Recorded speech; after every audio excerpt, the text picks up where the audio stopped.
Pepiño de aí quedou piño. Era. Bueno, era Fallanos. E a min gustame. Pues veña, que hai que protegernos e o doutor vai nos explicar como gozar da eclipse total de sol que terá lugar en agosto. Creo que era o día 12. Un mércores, sí, Claro, señor. e Galicia é un lugar privilexiado para gozar do eclipse e entendemos que todos imos ver o eclipse, pero de que xeito? Bueno, o problema do sol é que ten un montón de potencia. De feito, se vostede anda pola sombra, parece que vai frío, e cando se arrima o sol quenta. Entón, aí hai tres radiacións, que son a lumínica, a infrarroxa e a ultravioleta. A ultravioleta que nos pon moreno e a infrarroxa é a que quenta. Vale.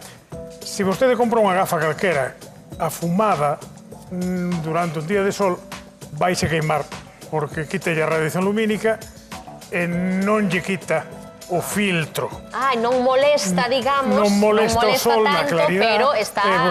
Entón, o día do eclipse, se vostede mira para o eclipse, non hai radiación lumínica, pero sí que sigue chegando a ultravioleta e infrarroxa. Claro, é máis perigoso aínda, porque como non tes esa molestia, podes quedar aí mirando entón, un cacho. Todo isto que hai aquí non vale para nada. Iso tampouco, clásico. Tampouco, nada. Os trucos das nada, esto... Pero isto sempre se fixo, non? mal Da feito. radiografía. As gafas de esquiar tampouco valen para nada. Vale, o sea, lentes de sol, radiografías nada. Nada. E as gafas de esquiar son lentes de sol realmente, non? Tampouco. Solo nos valen as gafas filtradas que compren con unha normativa que creo que é ISO 12312, me parece. Iso, que non o sabes? Que se vostede colle esta gafa e mira por os focos que están aí, non se ve absolutamente nada. Proba. ¿no? E o da cámara de fotos? A cámara de fotos, se faz a foto sin mirar, vale. Non ves absolutamente nada, pero nada. Non ves nada. Pero eclipse me lo ver así. O eclipse, sí. A cámara de fotos, se o eclipse está ali e lle faz así, vale, pero se Sí, miras pero por aquí... senón tampouco vale como filtro, digamos. A ver, quero probar os lentes estes, porque... Non ves nada, mira por De focos. verdade, porque temos aquí uns focos... En serio. Mira por redondos. Ven Os redondos ven un pouco. Bueno, pero nada prácticamente. No, bueno, porque ten un filtro de 100% de radiación. Claro, doutor, pero aquí en Galicia somos moito de inventar. Isto é outra historia, as caretas. De soldar. As automáticas non valen. Non valen, tampouco. As automáticas non. Valen as fixas que teñan un filtro superior a 14, 16. 12 non vale. Home, pero paga pena logo mercar Valen unhas moi destas, pouquiño, estas moito máis gafas valen moi pouco. cómodas. E senón sempre nos queda o truco de facer unha caixa estenopeica. Eso un día podémola facer. Unha caixa de zapatos con furadiño e vese no fondo do eclipse. E se lle poñemos un papel sensible, temos unha fotografía, ademais, que estas eran as antigas cámaras fotográficas. Estás inventando un Que non, que É un non. invento moi La cámara fácil. A mí estenopeica se me era costou isto. facer un meco. Quedouche. Presta atención, zapatos. que realmente podemos, e agora nos contarás que nos pode pasar na visión se vemos o eclipse. Si vos parece, lembramos un pouco cales son os lugares, porque Galicia é un lugar privilexiado, cales son os lugares onde podemos gozar mellor deste eclipse solar, algo único que podemos vivir un pouco nesta era que falamos e vemos nas Rías Altas, na María Lucense, tamén, que son bons lugares. Que non busquen alonxamento, que xa non queda nada libre, Está todo xa non queda nada, verdad? Está todo completísimo, no Ortegal, por claro. aí está todo completo. Ves? Diz que é onde primeiro se vai a ver, no Ortegal. Bueno, pero as consecuencias de non facer caso a estes consellos poden ser bastante graves, Mira, non? calquera que lle guste esquiar sabe que se vai a neve non pongas gafas ven con dolor de ollos tremendo, solo pola queimadura superficial.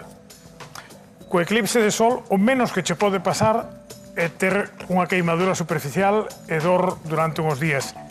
O problema é que a radiación infrarroja penetra, quenta o cristalino, quenta a retina, podeche producir unhas cataratas ou podeche producir un daño na retina permanente.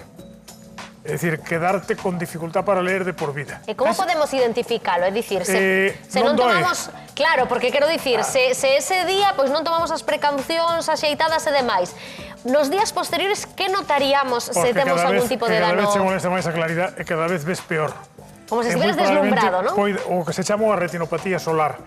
Quedas con a queimadura na mácula se é moito tempo, con dificultad para a visión central de por vida. Caramba. No último eclipse, lembro un rapaz que apareceu cunha queimadura en ollo bastante forte e quedou con mala visión, e que el decíame que solo estuvera mirando cun ollo por si acaso.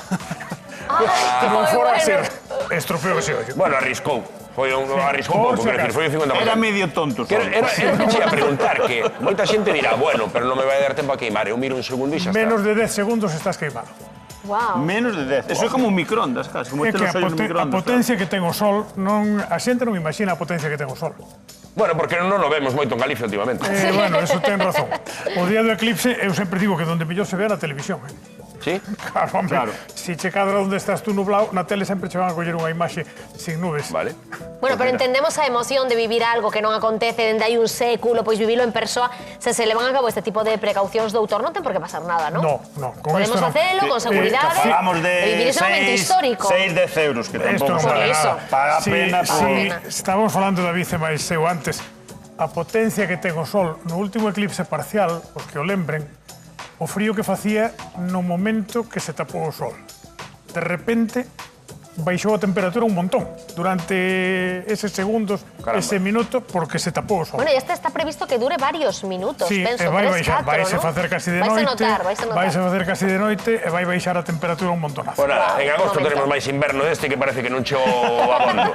Moito ollo, hai que protexerse, para 12 de agosto, gozar de eclipse, pero con responsabilidade e con Eu xa quedo filtros, con como digo o unhas, dame doutor. pa cá que... Doutor, decía antes, os nosos ollos poden ser unha fiestra de cara á nosa saúde? Podemos ver un simple vistazo dos ollos, podenos indicar se, se nos temos que cuidar de algún xeito ou se temos algunha doenza? Eu casi che diría que me digas calquera enfermedad, eu digo cho que ten los ollos. Así? Ala. Caramba. Home, que sí que estamos un pouco afeitos a algunhas, sobre todo pois, relacionadas co fígado, por exemplo, que parece ser que amarillean un chisco o que o globo ocular, pero outras? Vamos a empezar por a primeira causa de ceguera irreversible que hai no noso medio é a diabetes. A diabetes. A hipertensión arterial produce alteracións. O único sitio do corpo onde se ven as arterias e as venas é no ollo. Sin facer un corte. Podelas ver aquí, pero tens que levantar a piel. Dentro do ollo nos vemos as arterias e as venas. Pero a simple vista, como serían os ollos dun diabético, entón? Os ollos de un diabético a simple vista non, pero mirando o fondo do ollo pode ter unha retinopatía diabética. Vale. Vamos, se pasa por dentro unha pastelería e se lle poñen os ollos, tamén é un indicador. Pode ter unha retinopatía hipertensiva. O único sitio do corpo onde se ve o sistema nervioso central sin facer un furado é no nervio óptico. Os tumores cerebrales, as neuritis, tal. Os problemas de reuma, os problemas de colesterol, os problemas dos triglicéridos, o fígado. E cando vemos que, digamos que o branco dos ollos, o claro dos ollos dunha persoa están amarelos... Eso é por problemas da bilirrubina. Os problemas hepáticos. Aumenta a bilirrubina, ponse amarillo. Ai, notase, claro. É verdade que cando somos cativos, ou teño eu a sensación, igual hai xente que é máis guiadiña, si que adoitamos ir habitualmente ao oftalmólogo a facer unha revisión anual, non por atoparnos mal, nin por ter ningunha molestia, pero logo na idade adulta ímolo abandonando e non sei se sería pois recomendable facer unha visita cada certo tempo, pois por descartar problemas. Nos nenos recoméndase que cada aos 3, aos 6, aos 9 anos que se vexan, precisamente para evitar o problema do ollo vago, que é unha das cousas fundamentales. Na adolescencia debese facer revisións que cando hai cambios. Despois, eu sempre digo que isto é como o viño. Entre os 20 e os 40 e pico anos, o crianza está aí quieto, non debe haber moitos cambios na vista, pero a partir dos 40 volven a aparecer problemas. A presbicia, o glaucoma, as cataratas, os problemas da mácula, tiririta, raratata. Bueno, pois a partir dos 40 anos, cada ano, 2 anos, hai que facer unha revisión. Sobre todo porque se poden postergar algunhas desas doenzas, non? Claro, o glaucoma se colles a tempo de tratamento, os pacientes que sean diabéticos deberían mirarse o fondo de ollo unha vez ao ano, os hipertensos deberían botar un vistazo a ese fondo de ollo, as obstruccións arteriales, os infartos da retina, as trombosis, é dicir, de verdade, eu digo moitas veces aos alumnos en clase, dime unha enfermedad e eu digo cho que pasa no ollo. Caramba. Ou ao revés. Mirando o ollo, digo, che vaite mirar... O sea que con estas revisións tamén incluso podemos anticipar outras cousas ou, bueno, previr... De feito, hai o segundo grupo de diagnosticadores de diabetes tipo 2, que son os que toman pastillas, os adultos, somos os oftalmólogos. Porque moitos pacientes que non saben que son diabéticos veñen a verse, porque eu creo que necesito unhas gafas que vexo mal. Non, mire, usted que ten que mirarse a glucemia porque ten unha retinopatía diabética. Daí a importancia de ir ao oftalmólogo cando menos unha vez ao ano, unha vez cada 2 anos, dixo aquí o doutor. Ven o número, se ven o número non hai problema. 664-4834-19, facemos unha pausa dun anuncio, de contado vamos poñer a traballar o doutor e recibimos consultas para ele.